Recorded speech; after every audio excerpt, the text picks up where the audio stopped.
ड्यूरोन muscular dystrophy एक अत्यंत गंभीर आनुवंशिक बीमारी है। इस बीमारी से ग्रसित बच्चे 8 से 11 वर्ष की उम्र के बीच ही व्हीलचेयर पर आ जाते हैं। भारत में कहीं भी इस बीमारी का कोई ठोस इलाज नहीं है। यह जानकारी श्री श्री 1008 महामंडलेश्वर डॉक्टर अनीता योगेश्वरी गिरी ने प्रेस वार्ता कर पत्रकारों को दी। उन्होंने बताया कि इस बीमारी से ग्रसित बच्चे अपनी दैनिक क्रियाएं तक नहीं कर पाते। ऐसे बच्चों के माता पिता ही इनकी सेवा करते हैं और नित्य क्रियाएं भी उनके द्वारा ही कराई जाती है। यहाँ तक कि अगर इस बीमारी से पीड़ित बच्चे के शरीर पर मक्खी मच्छर भी बैठ जाए तो ऐसे में बच्चे उन्हें हटा भी नहीं सकते। उन्होंने कहा कि बड़े दुर्भाग्य की बात है कि ड्यूरोन मस्कुलर डिस्ट्रॉफी पीड़ित बच्चों के माता पिता हर दिन इस दर्दनाक बीमारी से ग्रसित अपने बच्चे को जूझते देखते हैं, लेकिन कुछ कर नहीं सकते। इस बीमारी से बच्चों के शरीर की मांसपेशियों में कमजोरी आ जाती है। उन्होंने बताया कि इस गंभीर बीमारी से भारत देश में हजारों बच्चे ग्रस्त हैं। भारत में इस जेनेटिक बीमारी से पीड़ित प्रत्येक 10 बच्चों में से 8 बच्चों की मृत्यु 20 वर्ष की आयु तक हो जाती है। प्रेस वार्ता के दौरान डॉक्टर अनीता योगेश्वरी गिरी ने राजस्थान और केंद्र सरकार से अपील करते हुए कहा कि सरकार बच्चों के इस दर्द को समझे और बच्चों की इस पीड़ा का एहसास करते हुए इस भयंकर बीमारी के इलाज के लिए अति शीघ्र कोई ठोस कदम उठाए। उन्होंने बताया कि भारत में इस बीमारी का अभी तक कोई ठोस उपचार विकसित नहीं किया जा सका है। Muscular dystrophy welfare society Rajasthan के राष्ट्रीय संयोजक राम गोपाल शर्मा ने पत्रकारों को बताया कि अकेले राजस्थान में ही डीएमडी बीमारी से लगभग 550 बच्चे ग्रसित हैं। उन्होंने बताया कि यह विगत 15 वर्षों से लगातार डीएमडी बीमारी से पीड़ित बच्चों के इलाज के लिए राज्य सरकार और केंद्र सरकार से मांग कर रहे हैं। उन्होंने बताया कि ऐसे बच्चों के पेरेंट्स हमेशा डरे हुए रहते हैं कि कब उनका बेटा या बेटी इतनी कम उम्र में ही एक दिन उनका साथ छोड़कर चला जाएगा। ऐसे बच्चों के पेरेंट्स का ये बहुत बड़ा दुर्भाग्य है कि जहां वह अपने बच्चों से सहारा की आशा करते हैं और उनके माँ बाप बच्चों से कई उम्मीदें लगाए रहते हैं, जबकि उनकी उम्मीदें एक दिन दहशत में बदल जाती है जब उनका बच्चा उनका साथ छोड़कर दुनिया से चला जाता है। विकसित देशों में इस बीमारी का इलाज उपलब्ध है, लेकिन बहुत ही महंगा इलाज होने के कारण आमजन की पहुंच से कोसों दूर है। इस बीमारी से पीड़ित बच्चों को किसी तरह की दवा से कोई फायदा नहीं होता है। इसका एकमात्र सर्वमान्य इलाज जेने थेरेपी है, जो केवल अमेरिका, कनाडा और दुबई जैसे विकसित देशों में ही उपलब्ध है। डीएमडी एक ऐसी बीमारी है जिसमें जैसे जैसे बच्चा बड़ा होता है उसकी मसल्स कमज़ोर होती जाती है और 4-5 साल के बाद बच्चे की स्थिति ये हो जाती है कि वो अपनी नित्य क्रियाएं भी नहीं कर पाता है।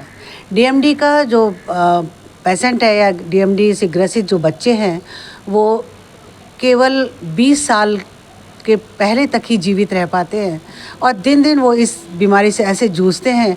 और सबसे बड़ा दुर्भाग्य है कि जिसमें माँ बाप बच्चे पर आस करते हैं कि वो बच्चा बड़ा होकर उनका सहारा बनेगा, इस बीमारी में बच्चा ज्यों-ज्यों बड़ा होता है माँ बाप को डर लगता है कि बच्चा कब साथ छूट जाएगा।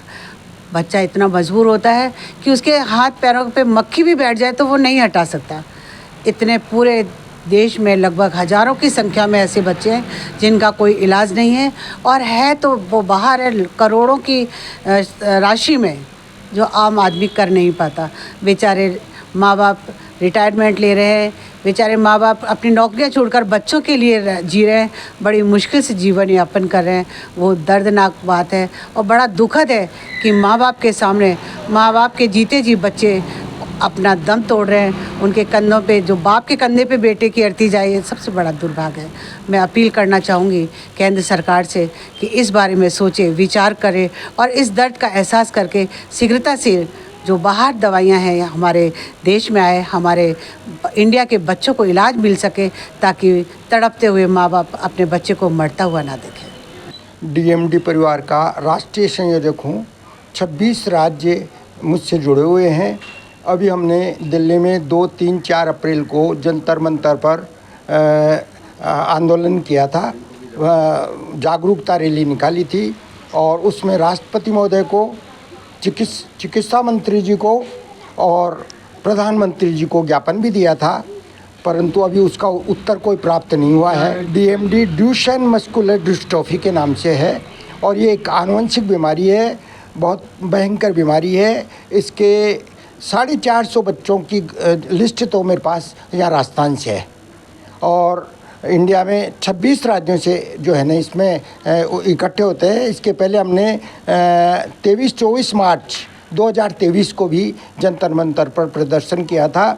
मेरी केंद्र सरकार से और राज्य सरकार को हमेशा हम जो है ना हर महीने लेटर लिखते रहे हैं। चिकित्सा मंत्री जी को भी लिखा, मुख्यमंत्री जी को भी लिखा, इसके अलावा प्रधानमंत्री जी, चिकित्सा मंत्री, सबको जो है ना केंद्रीय चिकित्सा मंत्री, सबको हम बराबर लेटर लिख रहे हैं, पर इसका कुछ भी असर नहीं पड़ता है। मेरी केंद्र सरकार से विशेष ये अपील है, जो विकसित देशों में इसकी दवा आई है जीन थेरेपी के रूप में, वो इंडिया के बच्चों को भी उपलब्ध करवाई जाए, जिससे बेमौत ये बच्चे नहीं मरे। ये भी सरकार राष्ट्र की धरोहर हैं और इनका जीवन रक्षण भी आपका परम दायित्व है। हमने बहुत कोशिश करी प्रधानमंत्री जी से मिलने की, चिकित्सा मंत्री जी से हम मिले, डॉक्टर मनसुख मांडविया जी से भी मिले, पूर्व चिकित्सा मंत्री से। उन्होंने सिर्फ आश्वासन दिया और मैं एक सुझाव केंद्र सरकार को इस रूप में देना चाहता हूँ, भाई GST की इतनी बड़ी रकम आती है, अगर वो 1 महीने की रकम भी इन बच्चों के जीवन दान के लिए लगा दे तो इन बच्चों की जो है ना बीमारी दूर हो सकती है। बीमारी का लक्षण क्या है? बीमारी के लक्षण ये हैं भाई, इसमें 5 साल तक बच्चा ठीक चलता है, उसके बाद में 6 साल के बाद से उसका चलना फिरना, दौड़ना, खेलना ये बंद हो जाता है और कितनी भी दवाई लो, मेरा खुद का पोता इसमें DMD ग्रसित है, कितना भी इलाज लो, 8 से 11 साल की उम्र का बच्चा एनी हाउ व्हील चेयर पर आ जाता है और इसमें अधिकतम उम्र 20-22 साल के है। अभी भी इस महीने राजस्थान से 3 बच्चे और ऑल इंडिया से 10 बच्चों के मरने की न्यूज़ है इस 1 महीने में। तो मेरी सरकार से यही गुजारिश है भाई, वो जो है ना इन बच्चों के इलाज की तरफ ध्यान दे और बेमौत मर रहे बच्चों की ज़िंदगी बचाए।